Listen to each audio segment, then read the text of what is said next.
ไทยไปบ่รอดในที่สุดไอ้ใหญ่เมกาเป็นขาคู่กันมาตั้งแต่สงครามโลกครั้งที่สองมามื้อนี้เปลี่ยนแปลงลงดาบประเทศไทยสั่งแบรนด์บ่ให้วีซ่าคนไทยเข้าในเมกาตามหลังสปป.ลาวเมียนมาและก็กัมพูเชียอาเซียนมีเพื่อนร่วมชะตากรรมกันเรียบร้อยแล้วทักทายสวัสดี FC แฟนคลับบ่ว่าจะเป็นพี่น้องชาวลาวพี่น้องชาวไทยเมียนมากัมพูเชียคลิปนี้มีการอัปเดตล่าสุดประธานาธิบดีทรัมป์หรือว่าเนาะประธานาธิบดีทั้งสหรัฐอเมริกาได้ออกมาเขาเอิ้นว่าสั่งห้ามหรือว่าคว่ำบาตรเนาะรวมทั้งหมดล่าสุดนี่75ประเทศมีผลทันทีในวันที่21ของเดือนมังกรนี้และล่าสุดบ่คิดบ่ฝันทั้งอาเซียนพวกเฮาบ่คิดบ่ฝันว่าประเทศนี้จะโดนไปนำหมู่คันลาวโดนพม่าโดนกัมพูเชียโดนนี่อาจจะเป็นเรื่องปกติเวียดนามรอดแต่ประเทศไทยโดนได้จังไดเดี๋ยวนี้นะคือเฮาก็ฮู้จักกันดีตั้งแต่ช่วงสงครามโลกหรือช่วงสงครามเย็นไทยกับอเมริกาเป็นคาคู่กันลักษณะเป็นเพื่อนฮักเพื่อนแพงอุ้มสู้ซวยเหลือกันมาโดยตลอด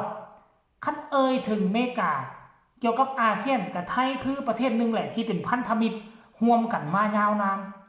แต่มือนี้เรื่องผลประโยชน์มันบ่เข้าไผออกไผทั้งอเมริกานี่เขาต้องเอาผลประโยชน์เข้าตนเองซะส่วนใหญ่แต่มือนี้เศรษฐกิจของไทยค่อนข้างว่าเติบโตและก็บ่ยอม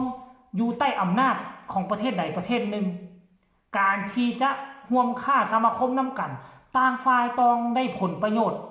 อย่างน้อยๆก็ต้อง50-50ไทยจึงจะคบค่าสมาคมนำคันว่าประเทศใหญ่สิเอาความใหญ่มากดดันค่อย70เจ้า30ค่อย80เจ้า20คือรัฐบาลไทยคือเขาบ่ยอมอยู่แล้วด้วยความว่าการพัฒนาเศรษฐกิจเรื่องเงินคำเนาะเงินแห่ประเทศไทยก็ถือว่าเป็นหนึ่งในประเทศในโลกนี้เนาะที่มีเงินทุนสำรองหลายเพราะฉะนั้นการพึ่งพาประเทศอื่นก็ค่อนข้างบ่ค่อยได้พึ่งพาประเทศอื่นพอปานใดเศรษฐกิจอยู่ในประเทศก็พอเอาตัวรอดก็เลยบ่อยากง้ออันนี้อาจจะเป็นช่องว่างช่องทางเฮ็ดให้อเมริกาเนาะสั่งแบรนด์คนไทยคือกันกับคนลาวพม่าและอีก75ประเทศนั่นหรือบอท่านผู้ชม FC แฟนคลับอิงตามหนังสือพิมพ์ลาวพัฒนาได้ออกมาโพสต์เมื่อ2ชั่วโมงที่ผ่านมานี้สหรัฐอเมริกาสั่งโจะการออกวีซ่า75ประเทศรวมทั้งประเทศไทยเริ่มวันที่21มังกรนี้สำนักข่าว Fox News ของสหรัฐอเมริการายงานในวันที่14เดือนมังกร2026กระทรวงการต่างประเทศสหรัฐอเมริกาได้ออกคำสั่งโจะการออกวีซ่า75ประเทศเพื่อยกระดับการคัดกรองผู้สมัครที่ถือเบิงว่ามีท่าเอียงจะกลายเป็นภาระของรัฐของอเมริกาแหละตามการรายงานระบุว่ากระทรวงการต่างประเทศสหรัฐอเมริกาออกคำสั่งถึงเจ้าหน้าที่กงสุลให้ปฏิบัติการออกวีซ่าภายใต้กฎหมายที่มีอยู่ในขณะที่ทางการกระทรวงกำลังประเมินขั้นตอนการคัดกรองและตรวจสอบคุณสมบัติใหม่ซึ่งบรรดาประเทศที่ถูกระงับออกวีซ่านั่นได้แก่โซมาเลียรัสเซียอัฟกานิสถานบราซิลอิหร่านอิรักอียิปต์ไนจีเรียเยเมนไทยและอีกหลายประเทศซึ่งจะเริ่มปฏิบัติในวันที่21มังกรและจะดำเนินไปต่อแบบบ่มีกำหนด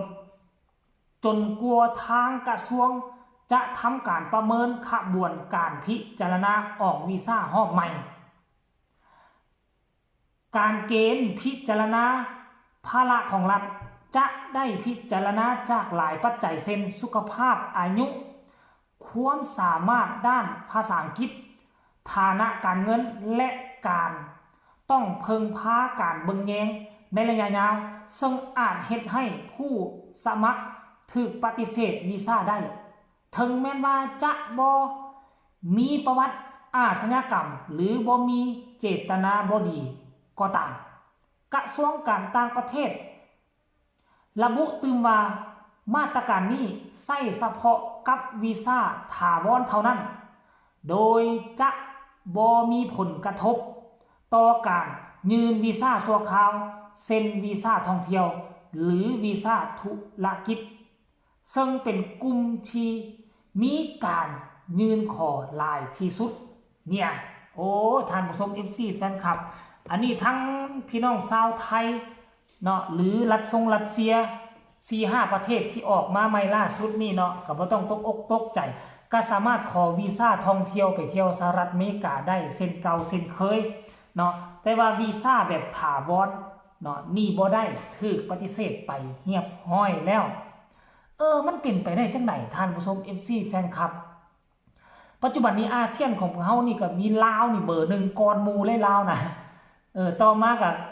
พม่ากัมพูชาและก็ไทยปัจจุบันนี้4ประเทศของพวกเฮานี่เป็นประเทศน้อยๆเนาะเป็นประเทศน้อยๆแต่เป็นหยังทั้งอเมริกาเขาเจ้าจึงบล็อกจึงปฏิเสธประเทศเฮานี่หรือว่าเขาเจ้าย่านเฮาไปแล้วจะบ่กลับมาลักลี่ซอกเฮ็ดเวียกงานทำอยู่หั่นเพราะว่าค่าแรงของเขาเจ้า1ชั่วโมงมันซ้ำกับเงินเดือนอยู่ทางฝั่งลาวนี่6เดือนบ่1ชั่วโมงนี่ซ้ำเงินเดือนเฮาเป็นเดือนแล้วแม่นบ่